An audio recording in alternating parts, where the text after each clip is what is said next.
dedicándonos en una oración a Él. Y quiero que me acompañen en esta oración que le decimos al Señor. Señor, díganlo conmigo, en este momento dispongo mi corazón y mi voluntad para ser oidor y cumplidor de tu palabra en obediencia. Guíame con tu Espíritu Santo para ser transformado a la imagen de tu Hijo. Amén.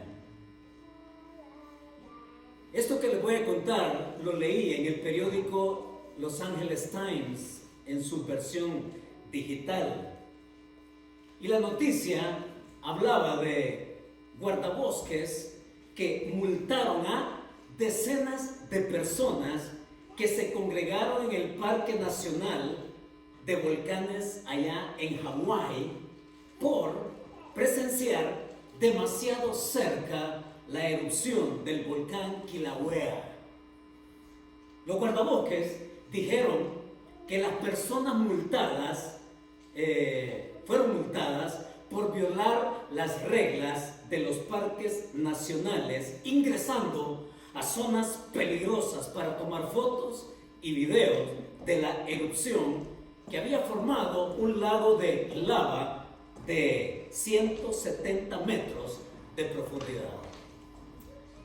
El jefe de guardabosques, Jack Corrao, dijo: basta un cambio ligero en la dirección del viento y esas personas habrían inhalado una dosis fatal de gas volcánico.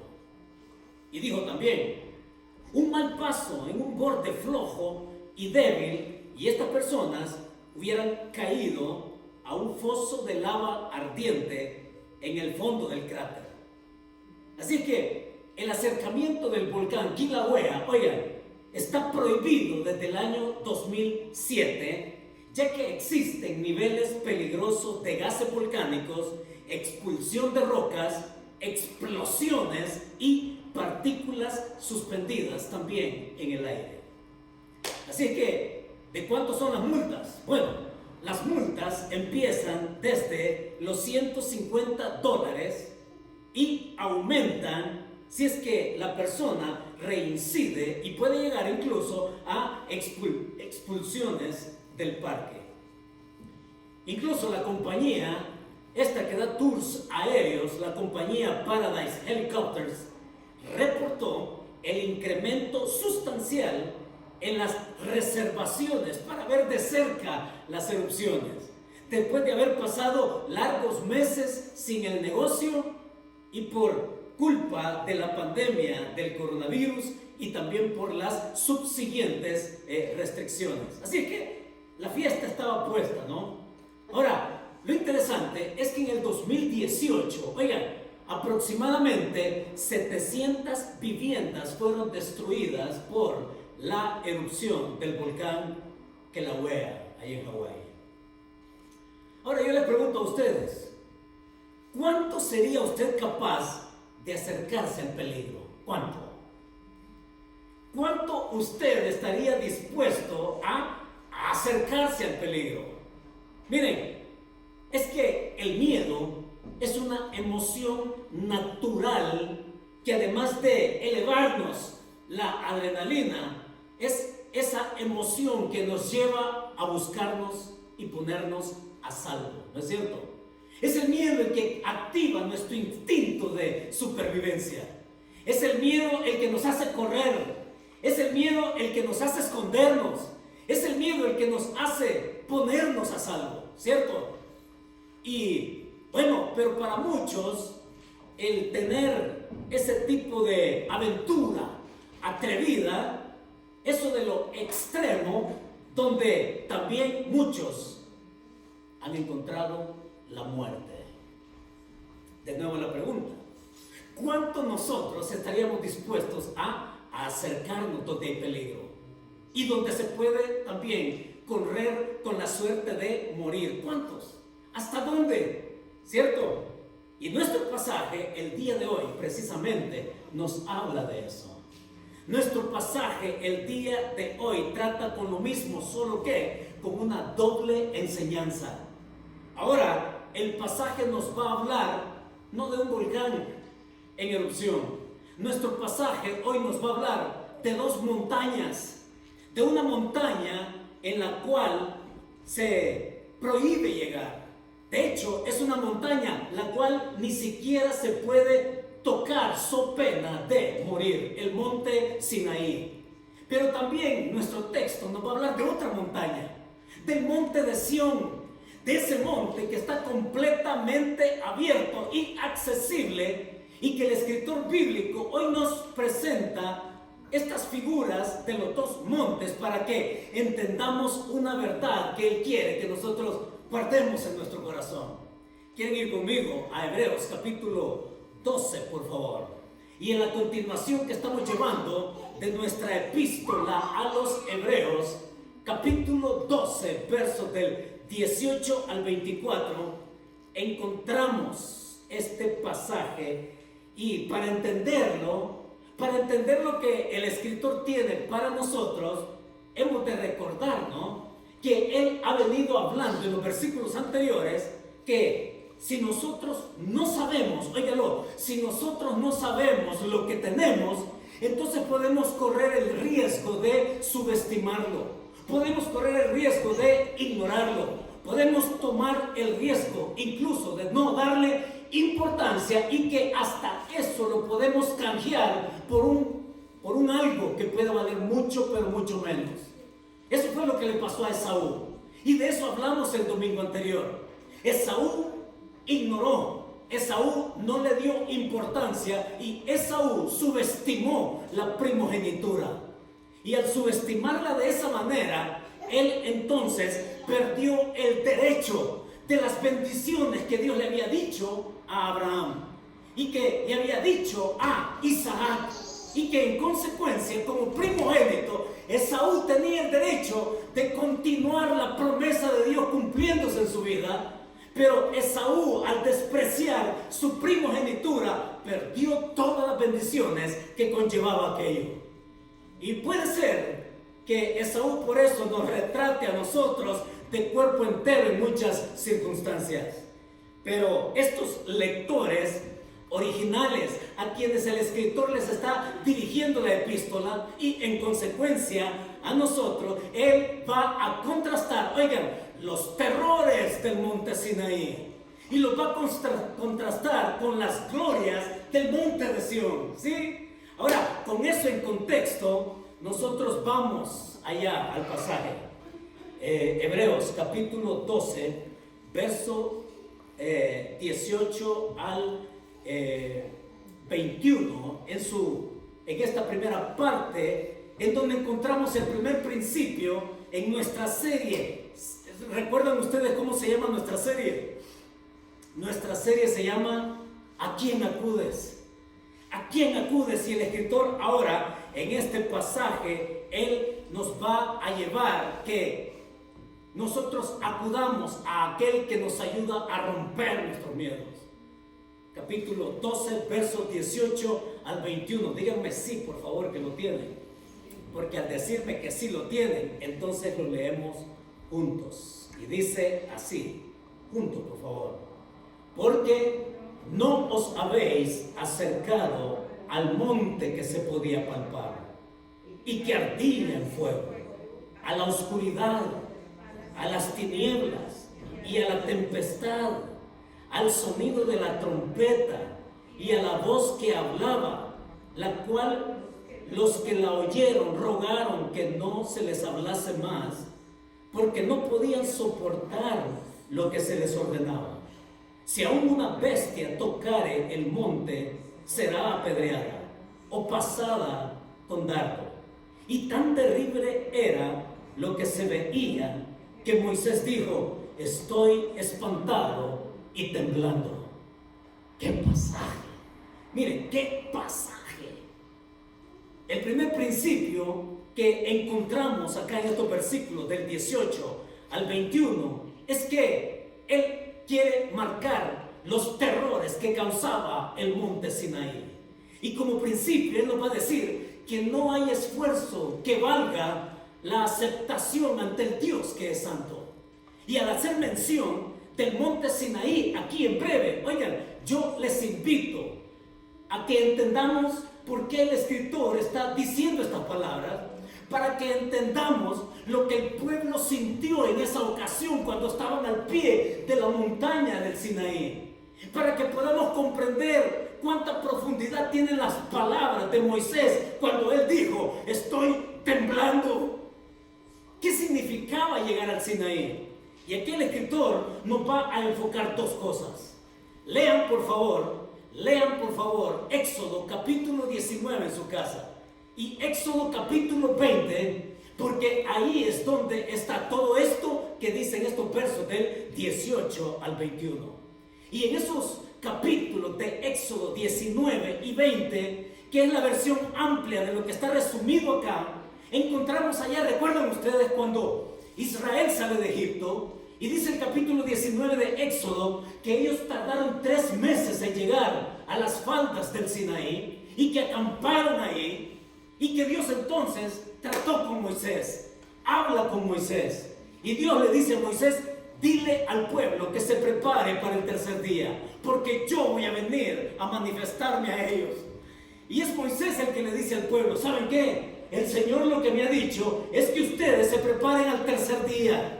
Prepárense en su corazón, en su mente, para que ustedes sean capaces de ver a ese Dios que se revela. Y así sucede.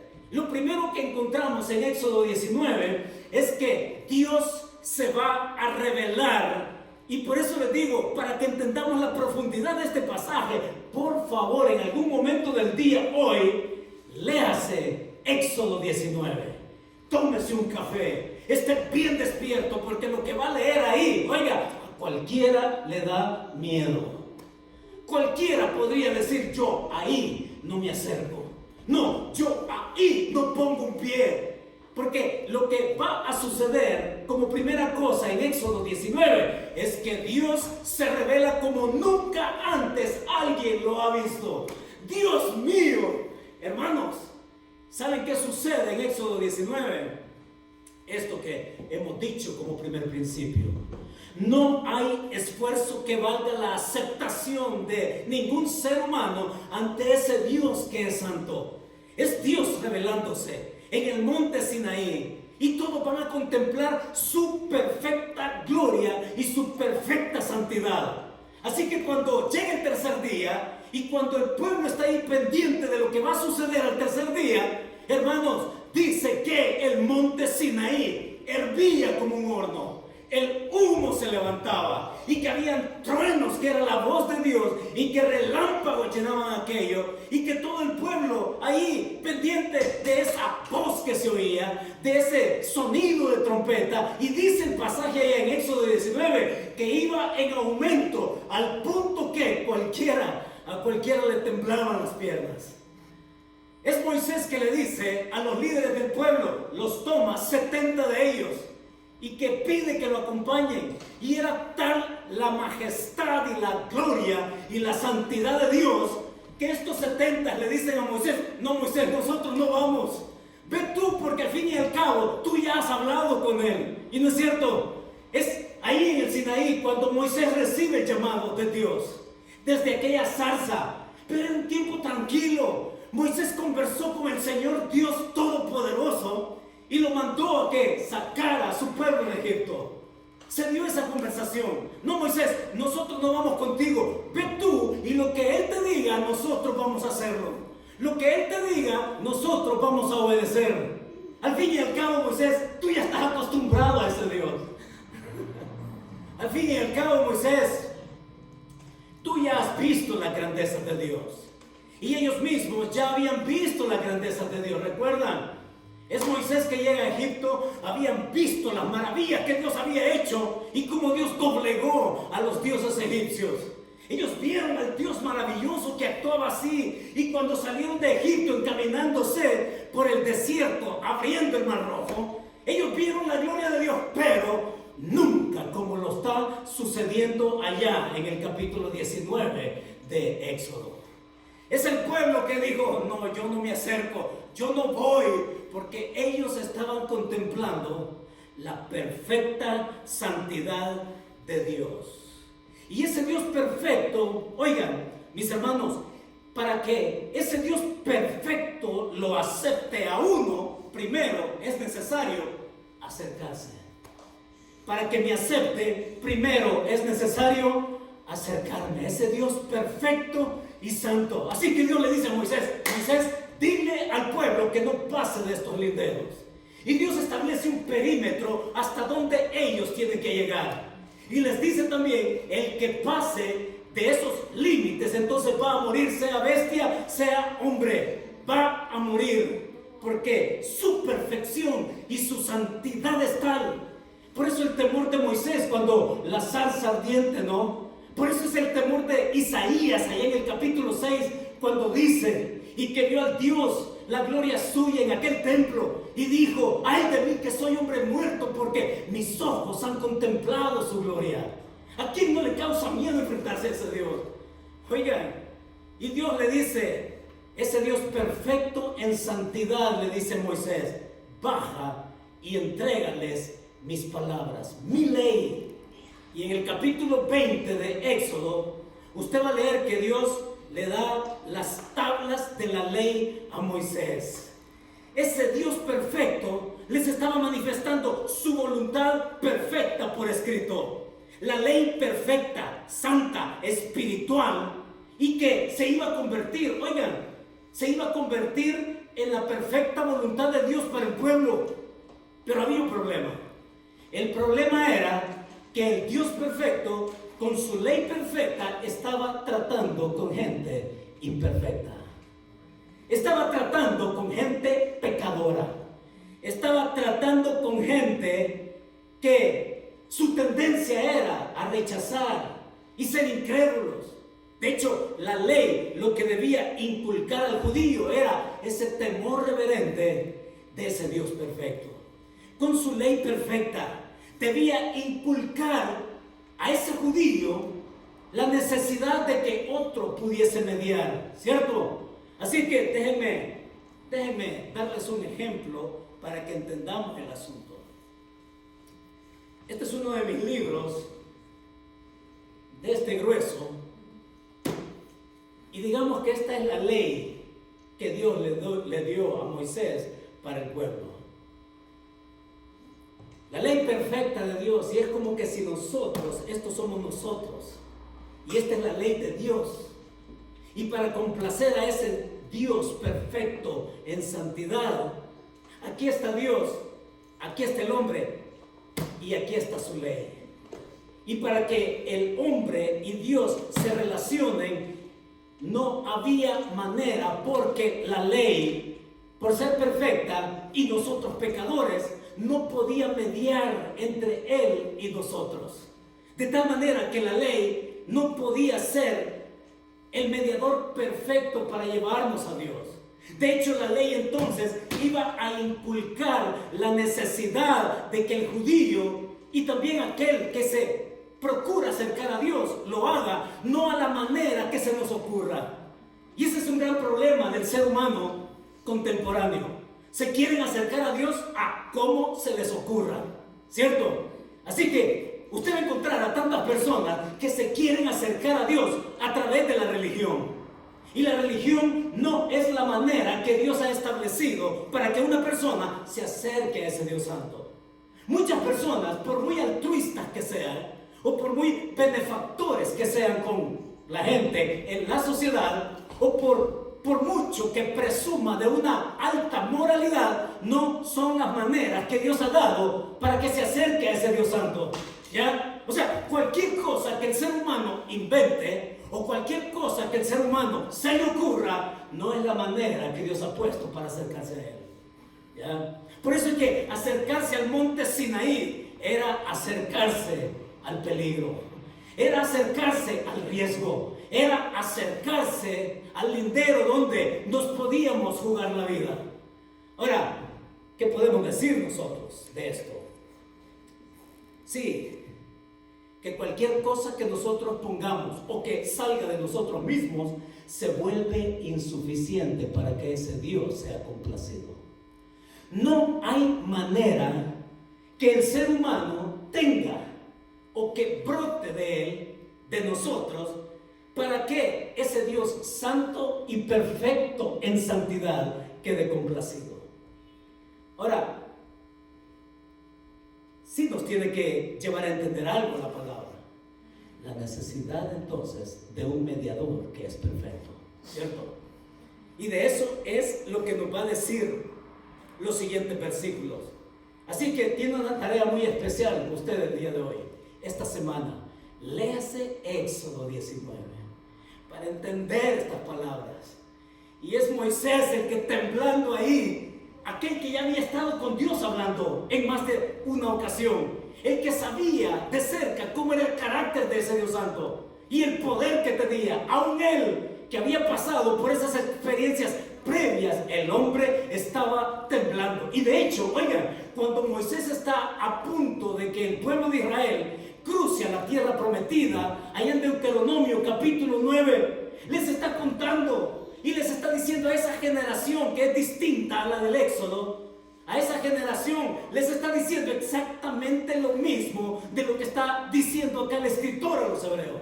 Y les está diciendo allá a Moisés, con la tierra prometida a la vista, y le va a decir: miren, el Dios que nos sacó de Egipto se manifestó en aquella montaña de tal manera que su presencia fue tal que hasta yo estaba lleno de temor.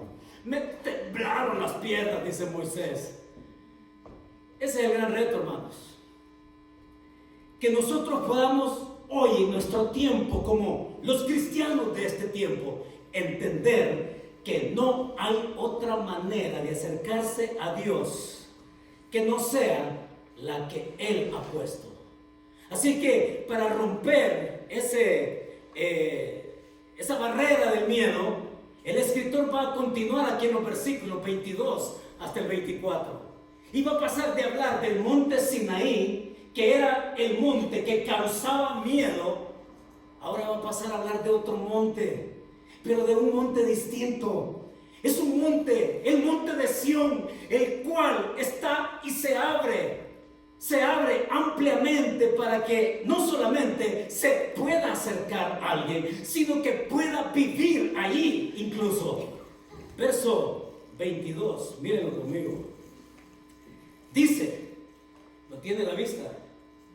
Dice: sino que os habéis acercado al monte de Sión, a la ciudad del Dios vivo, Jerusalén la celestial, a la compañía de muchos millares de ángeles, a la congregación de los primogénitos que están inscritos en los cielos, a Dios, el juez de todos, a los espíritus de los justos hechos perfectos, a Jesús, el mediador del nuevo pacto, y a la sangre rociada que habla mejor que la de Abel. Ahora, ¿qué es lo que nos propone el autor en estos versos del 22 al 24? Ya nos ha dicho que no hay esfuerzo que valga la aceptación ante semejante perfección de Dios, su santidad. No hay manera alguna que el hombre procure a su estilo para acercarse a ese Dios. Pero en los versículos 22 al 24 nos va a decir que ahora sí es posible acercarnos con gozo a través del mediador perfecto. Mire lo que y cómo lo explica acá el autor, porque va a mencionar todo aquello que ocurre a una persona que le dice sí a la manera de cómo Dios, Él, ofrece el mediador perfecto para nosotros. En lugar de miedo, en lugar de alejamiento, en lugar de separación, en lugar de riesgo y de muerte y de peligro, ahora podemos llegar y acercarnos y relacionarnos y tener a Dios en complacencia, pero no por nuestros medios, no por nuestros méritos, sino por lo que Él ha dado. Así que el monte Sinaí, que ejemplifica la ley, ahora pasa a hablar del monte de Sión. Y es interesante, pero este monte de Sión es el mismo lugar que el rey David conquistó y que se menciona ya en los libros de Samuel. Ese mismo lugar, los profetas lo llaman la Jerusalén celestial. Es ese mismo lugar que nosotros tenemos y que se habla aquí como el cielo, la Jerusalén celestial. Se está hablando del cielo donde Dios quiere que todos aquellos que toman y aceptan el medio que Él ofrece estén con Él. Y miren la explicación amplia acá. Dice, a la ciudad del Dios vivo, allá donde Dios habita. Es que Jerusalén iba a ser el monte de Sión donde se identificaba la presencia de Dios para un pueblo que era escogido. Ahí en el versículo dice, la celestial, a la compañía de millares de ángeles. Miren, hermanos, volvemos a la pregunta. Me la hice y la pregunta fue, ¿realmente sé yo lo que tengo? Porque dice, se han acercado a la compañía de millares de ángeles. ¿Cómo es posible esto? Y ciertamente nos coloca desde el momento de la conversión, porque el mismo Señor Jesucristo allá en Lucas les dice, ciertamente hay gozo en los cielos cuando un pecador se arrepiente. Los ángeles gozan de esa conversión, de lo que sucede en el milagro más grande sobre esta tierra, que es la conversión de una persona que renuncia a todo lo que le hace pensar que lo puede acercar a Dios y que se acerca a lo que Dios le da para que verdaderamente sea parte de Él. Entonces dice el Señor Jesucristo allá, hay fiesta en los cielos. Y aquel escritor dice, nos hemos acercado a la compañía de millares de ángeles que se gozan con la conversión nuestra. ¿Entendemos lo que tenemos? Dice el versículo 23, a la congregación de los primogénitos. Hermanos, aquí hay doctrina de fondo. Aquí hay doctrina, comida sólida para usted y para mí.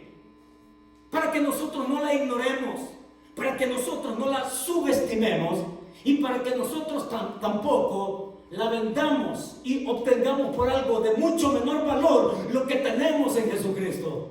¿Ya? Dice ahí el versículo 23, a la congregación, y se nos llama primogénitos. Miren, ¿por qué digo que es doctrinal acá? Porque doctrinalmente Jesucristo es el unigénito, Hijo de Dios. Y dice Pablo en los Efesios que en Cristo nosotros hemos sido adoptados hijos suyos. Y siendo adoptados hijos suyos, le agrega acá el escritor a los hebreos que somos llamados primogénitos. Entonces, en el contexto de lo que saber es saber lo que se tiene, entonces ya nosotros de nuevo viene a nuestra mente lo que pasó con Esaú. Despreció su primogenitura, ignoró todo lo que valía su primogenitura. Le valía continuar con la promesa de Dios hecha a su abuelo Abraham, hecha a su padre Isaac, y que él iba a continuar con esa bendición, pero la subestimó al punto que la dejó ir así por la gratificación instantánea, por la gratificación del momento. Y es Esaú el que pierde y se juega, dijimos, todo su futuro en un instante. Hermanos, ¿sabemos lo que tenemos? A esa congregación de los primogénitos, o sea, tenemos el derecho como primogénito de heredar todo lo que Dios ha dicho en su Hijo Jesucristo. Diga amén a eso, por favor. Están inscritos en los cielos.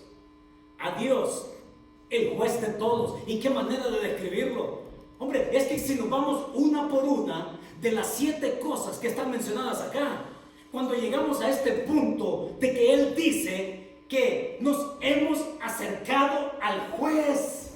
Es el juez el que juzga, es el juez el que condena, es el juez al cual todos debemos de tenerle miedo, pero este juez se alegra con nosotros. Este juez, su justicia queda satisfecha, no por algo que nosotros podamos hacer, sino por algo que ya Jesucristo hizo.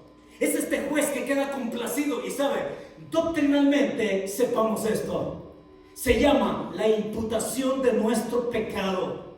Es a Jesús que se le acredita nuestro pecado.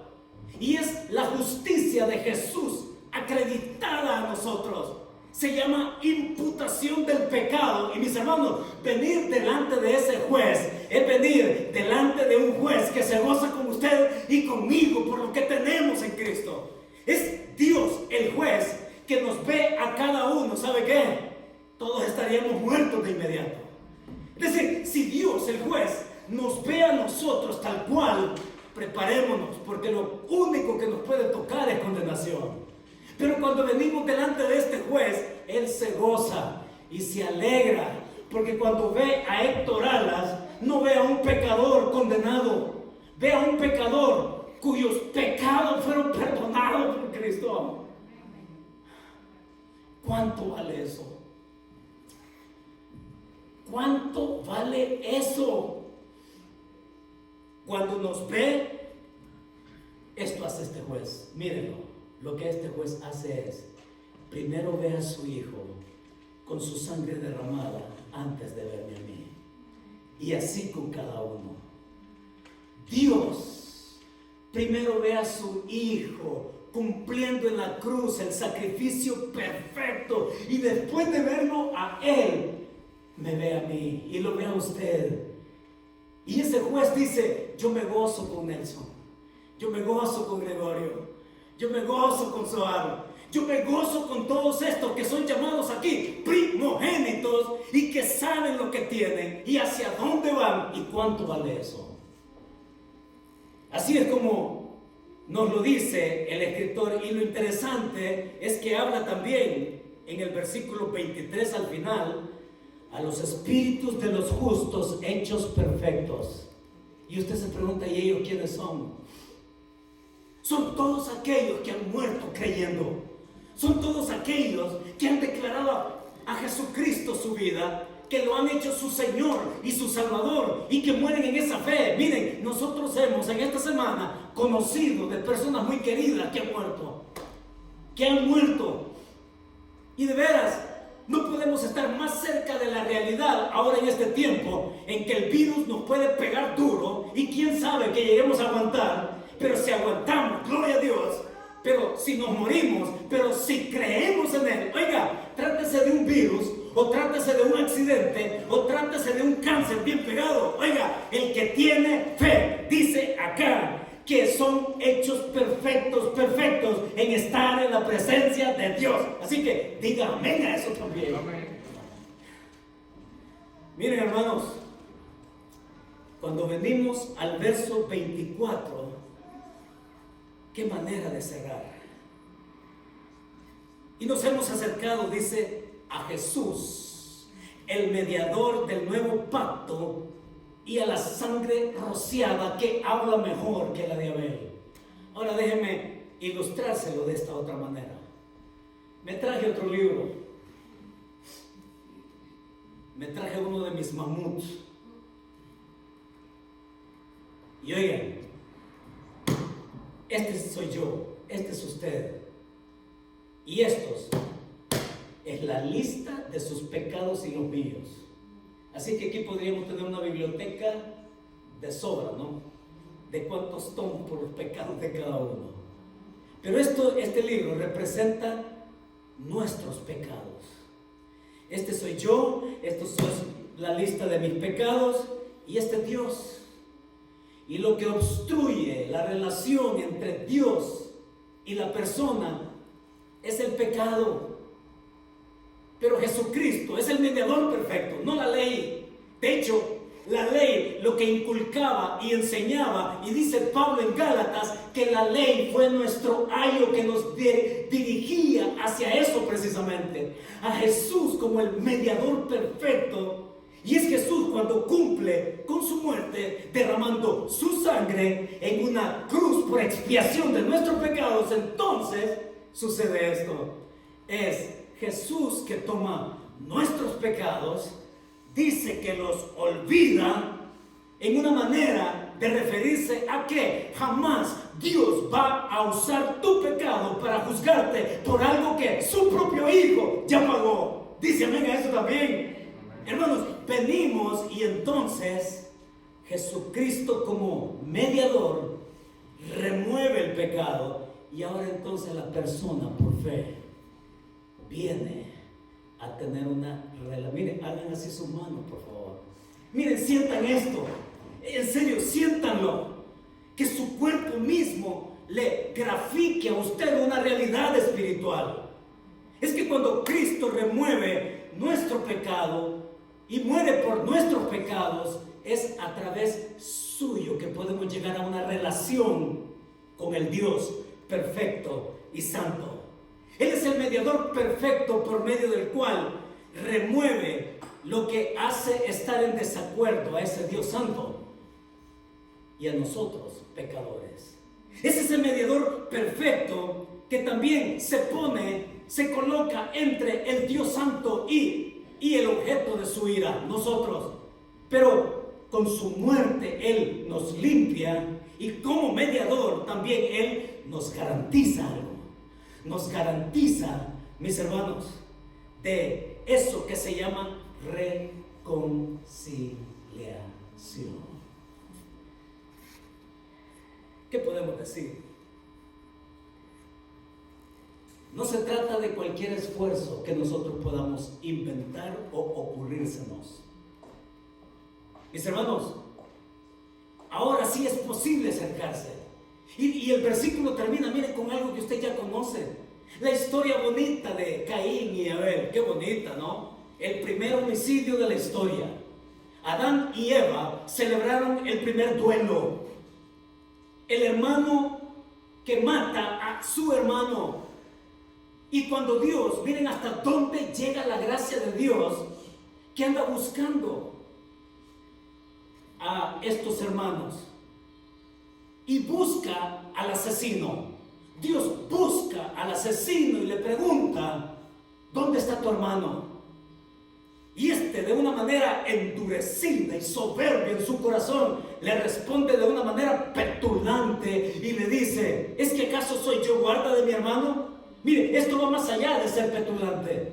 Porque Caín lo que estaba demostrando ahí era con una pregunta, diciéndole a Dios algo así como esto. Es que, Señor, tú dices que eres Dios y ni siquiera tienes control de tus criaturas. Así el corazón de Caín. Pero le dice, no, es que la sangre de Abel clama desde la tierra. Y cuando nos acercamos al Génesis capítulo 4, donde ocurre aquel asesinato, donde ocurre aquel crimen, tiene que ver con derramamiento de sangre. De ese sacrificio que Abel le presentó a Dios y que le fue agradable y que Dios gustó de la ofrenda de Abel más que la de Caín, que le ofreció frutos de lo que él era, granjero. Pero Dios lo que quería era sacrificio de sangre, porque eso enseñaba algo.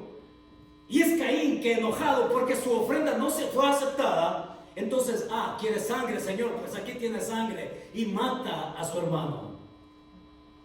Y el escritor aquí está diciendo que la sangre rociada de Cristo habla mejor que la de Abel. Oigan, ¿se han preguntado ustedes por qué tiene que mencionar a Abel? Lo menciona porque la sangre de aquel crimen busca venganza, busca justicia. En cambio, la sangre de Cristo es mejor, dice el pasaje, porque la sangre de Cristo lo que habla, dice ahí, habla mejor que la sangre de Abel, porque la sangre de Cristo lo que habla es perdón y misericordia. Hermanos, venimos a la experiencia más grande que el ser humano pueda tener en esta tierra. Miren, estaba viendo las noticias de esta semana de España y me enteré que el hombre más rico del mundo, ¿quién es? Jeff Bezos. Y este Bezos es dueño ¿de qué? De Amazon. ¿Y saben qué? Jeff Bezos es hijo adoptivo de una familia ahí en España. Y resulta que los descendientes lejanos de Jeff Bezos proceden de un pueblito refundido ahí en España. Tanto que encontraron familiares de apellido Bezos también. Y este pueblecito insignificante de solo 500 habitantes ahí en España, hicieron un comité para venir acá a los Estados Unidos. Esta semana van a andar acá porque le van a venir a pedir el favor a Jeff Bezos que les dé algo.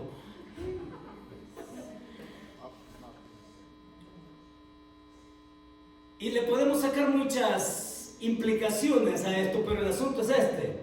Mis hermanos, a veces nosotros nos conformamos con lo inmediato cuando tenemos la cosa más grande, cuando tenemos lo que verdaderamente le da sentido a la vida del ser humano, que no es lo que alguien puede extenderle por una mano, del favor que nos pueden hacer. Y todo eso es noble, todo eso es bueno.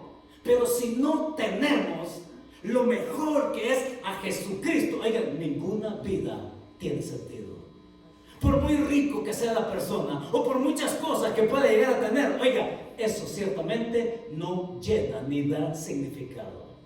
Entonces el autor está diciendo, ustedes deben saber lo que tienen, porque si tú sabes lo que tienes, entonces en ningún momento se te va a ocurrir volver a aquello que es insuficiente. Porque si tú sabes lo que tienes, no tienes por qué volver a la ley, porque la ley no es la manera de cómo tú puedes agradar a Dios. Si tú sabes lo que tienes, entonces puedes ver tus dificultades en este momento, que incluso podemos llegar hasta el borde de morir, oigan, pero seguros que la herencia de primogénito nos pertenece. Qué hermoso, ¿no? Qué hermoso. Y entonces, ¿cómo podemos nosotros esta ocasión cerrarla? Mírate como primogénito, para empezar. Mírate como primogénito, siendo hijo de Dios y teniendo derecho a todo lo que Dios ha prometido a través del mediador legítimo, verdadero que Él nos ha dado en su Hijo Jesucristo. Entonces, ¿cuál es la verdad que tenemos? Y mis hermanos, la verdad es esta. La verdad es, la salvación por gracia es la riqueza que tenemos para perseverar viendo adelante. Es que esa gracia salvífica nos lleva a ver adelante, más allá de las circunstancias.